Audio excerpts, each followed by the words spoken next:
I've been sitting here for the past 2 days watching something unfold on the world stage that I genuinely did not expect to see in my lifetime. And I want to talk to you tonight, not as a former president, but as a fellow American who has spent decades inside these rooms, behind these doors, at these tables where deals either get made or they fall apart forever.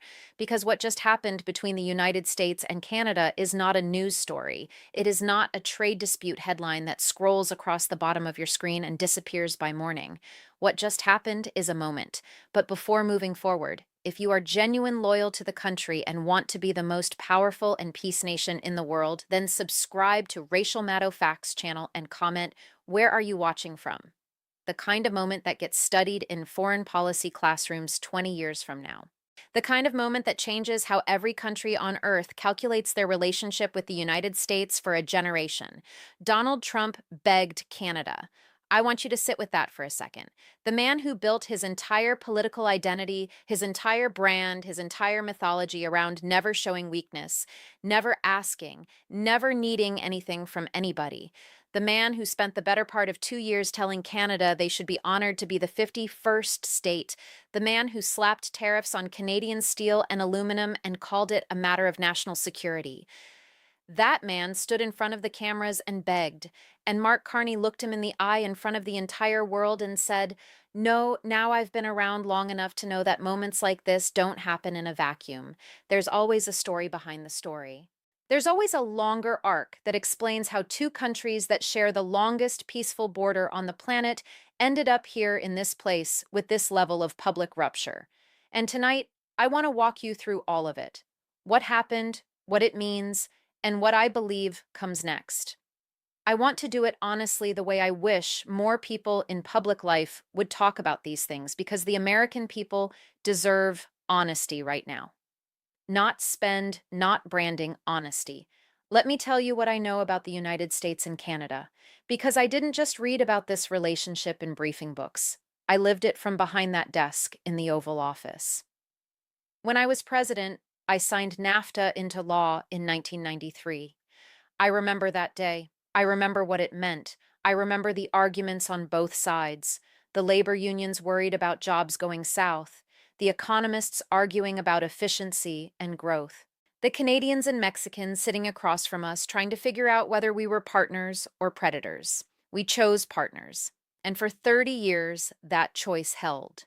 The United States and Canada built the largest bilateral trading relationship in the history of the world. $800 billion a year flowing back and forth across that border. Integrated supply chains so deeply interwoven that you cannot build an American car without Canadian steel.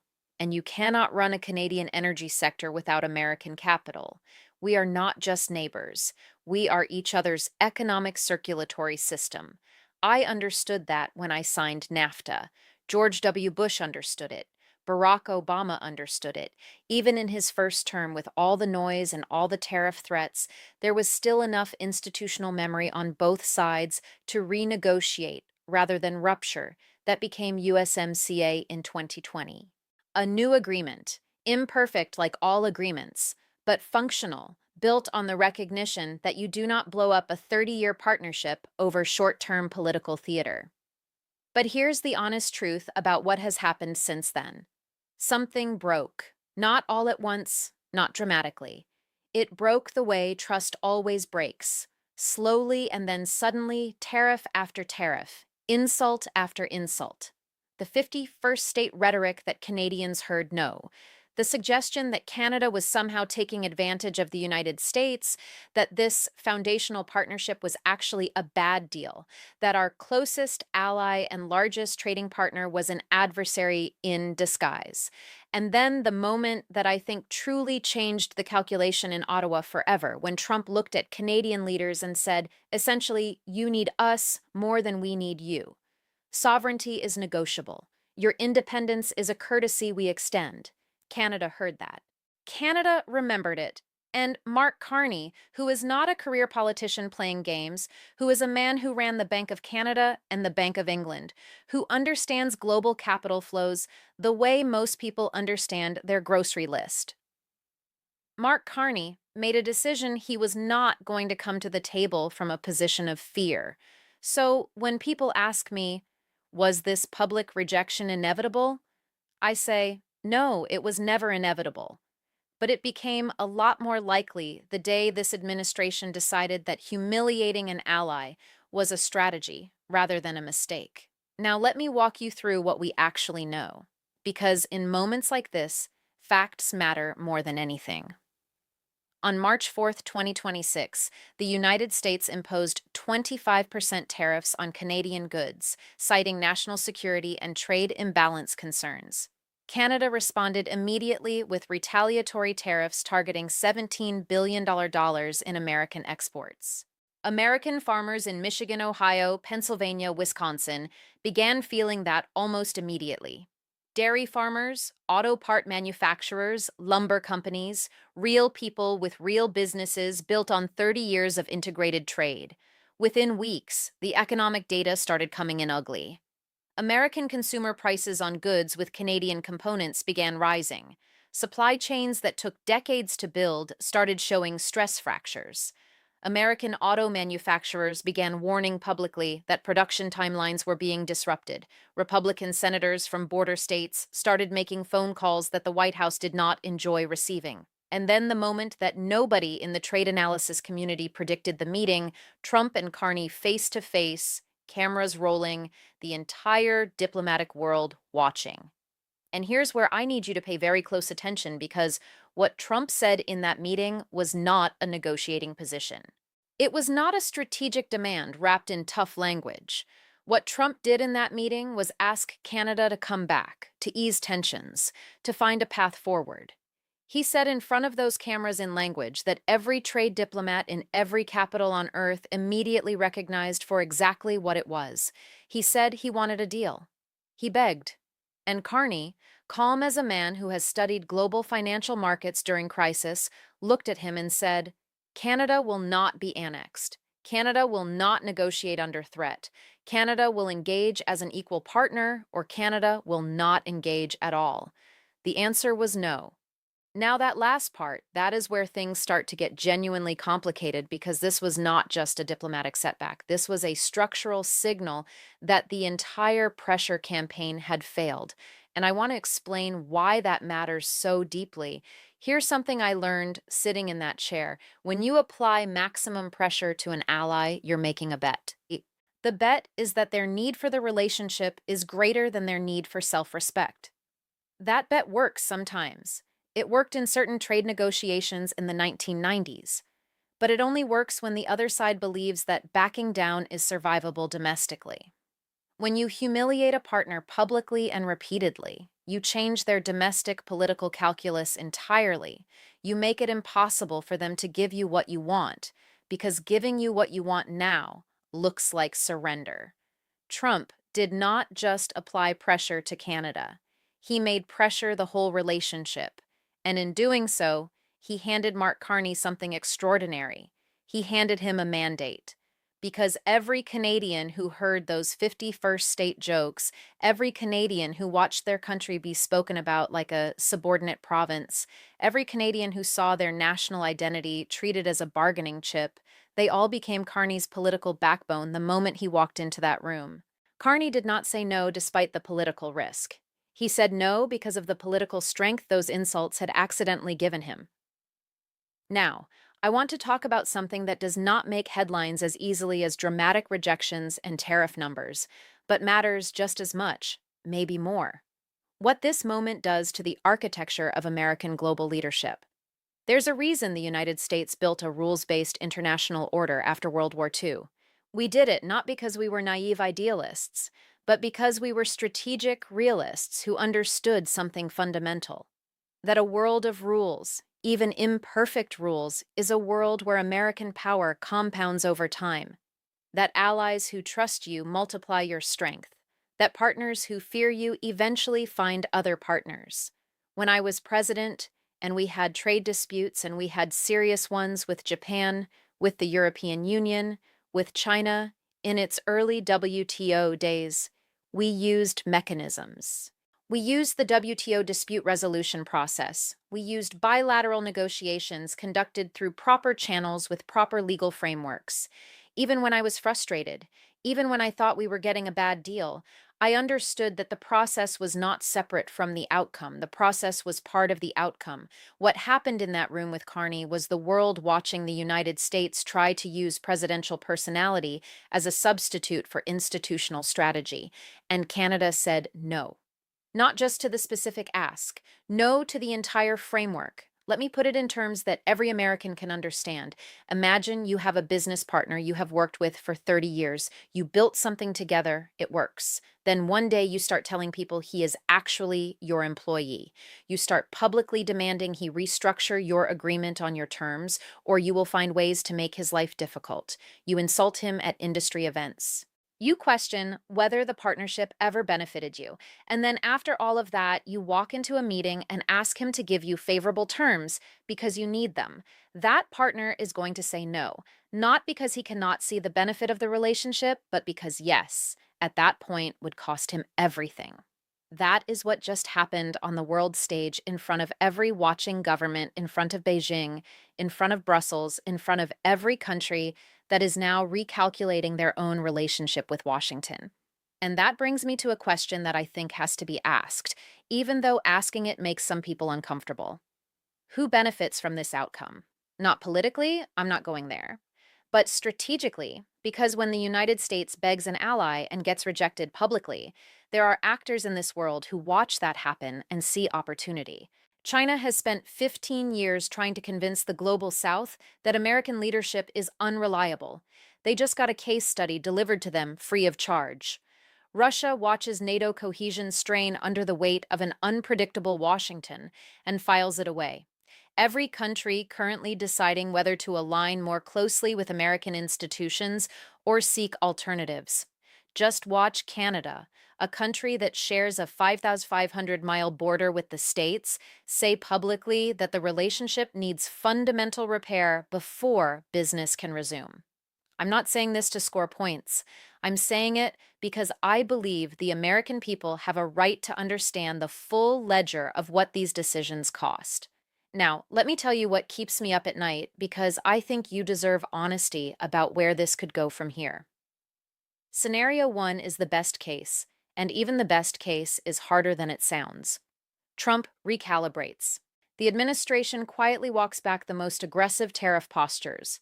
Canada comes back to the table after seeing enough de-escalation to make engagement politically survivable for Carney. A new framework gets negotiated. Markets stabilize. The supply chains that were disrupted get rebuilt. American farmers and manufacturers who got caught in the middle get some relief. That is the best case.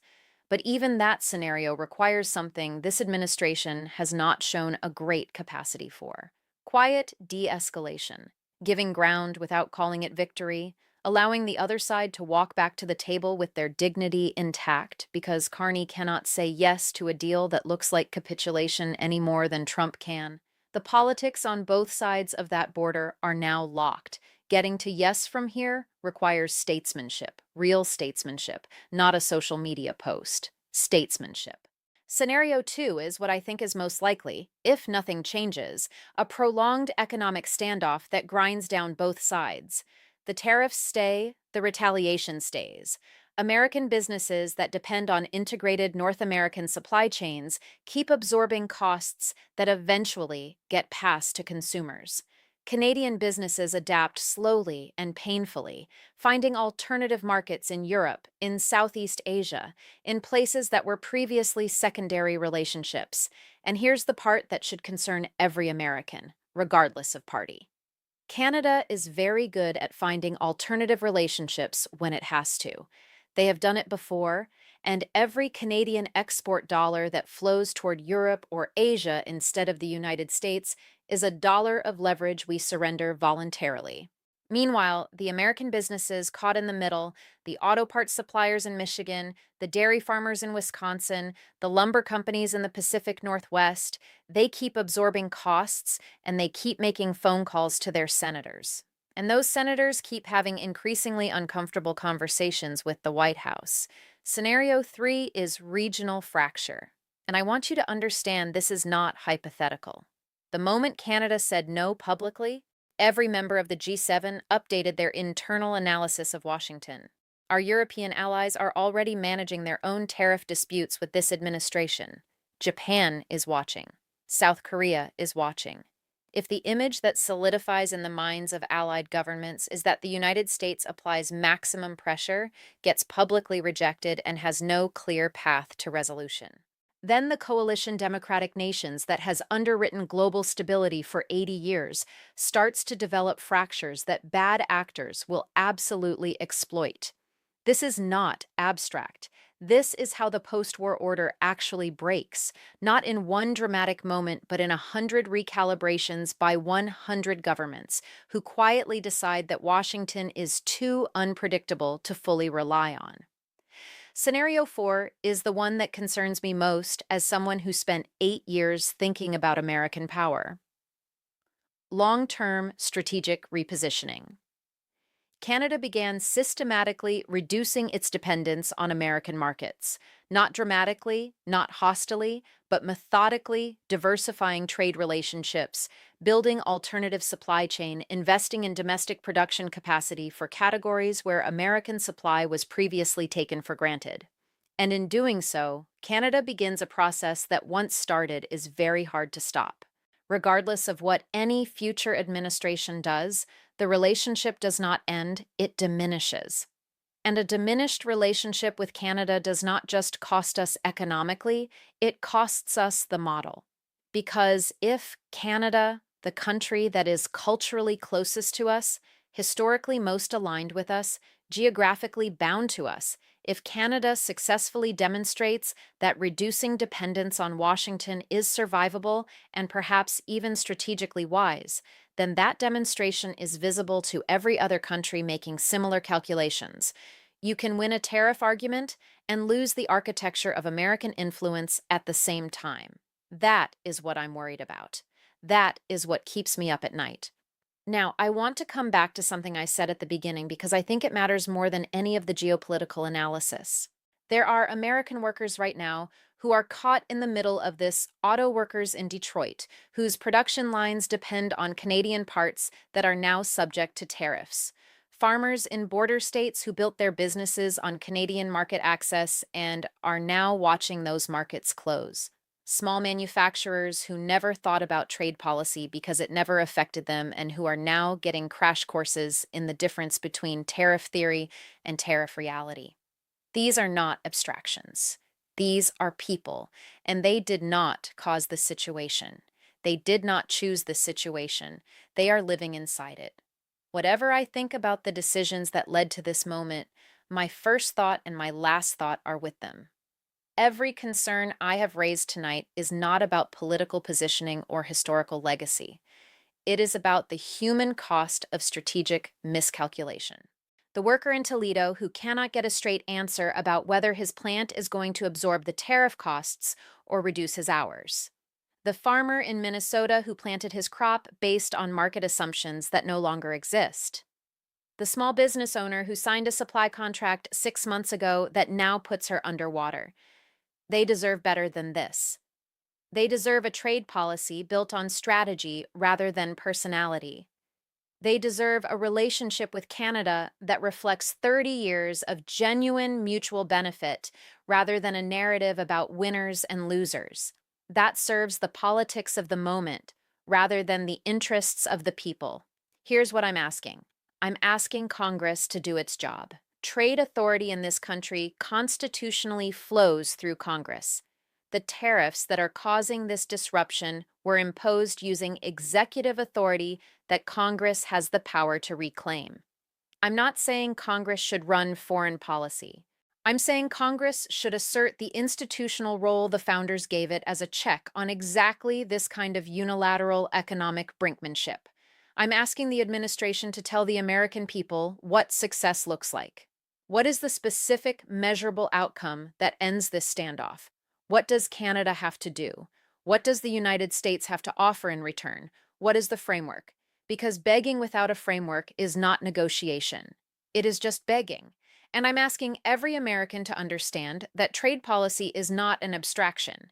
It is the stability of manufacturing jobs. It is whether the car you want to buy is available at the price you can afford. It is whether the farmer in your state can sell his crop. It is intimate and immediate, and it affects your life whether you're paying attention to it or not. This democracy does not belong to one party or one president. It belongs to all of us. And a trade war with Canada, with our closest ally, our largest trading partner, a country that sent soldiers to fight alongside ours in 2 world wars and in Afghanistan. That trade war has cost that every American is going to pay one way or another. I have always believed that America's greatest strength is not our economy, though it is the largest on earth. It is not our military, though it is the finest the world has ever seen.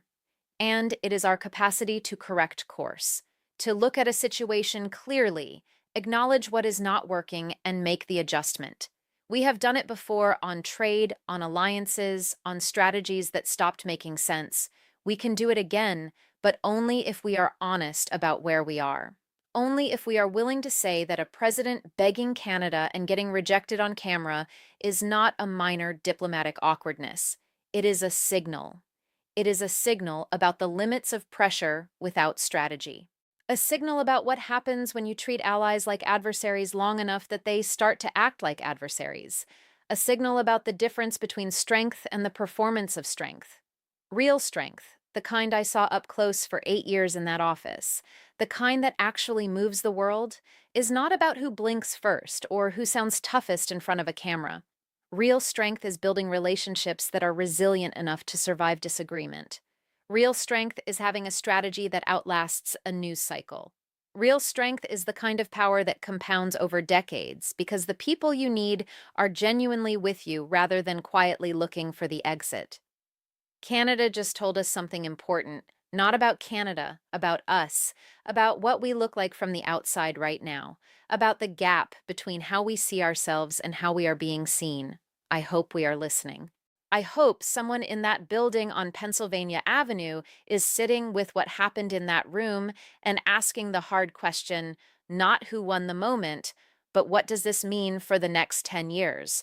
Because the next 10 years of North American economic integration, of allied cohesion, of American leadership credibility, those 10 years are being shaped right now by decisions being made right now. Let us get this right. We owe it to the workers caught in the middle. We owe it to the allies watching from a distance. We owe it to the institutions that generations of Americans built so that no one president would ever have to beg, and no one country would ever have to choose between dignity and partnership. Let us get this right. Thank you for listening, and God bless the United States of America.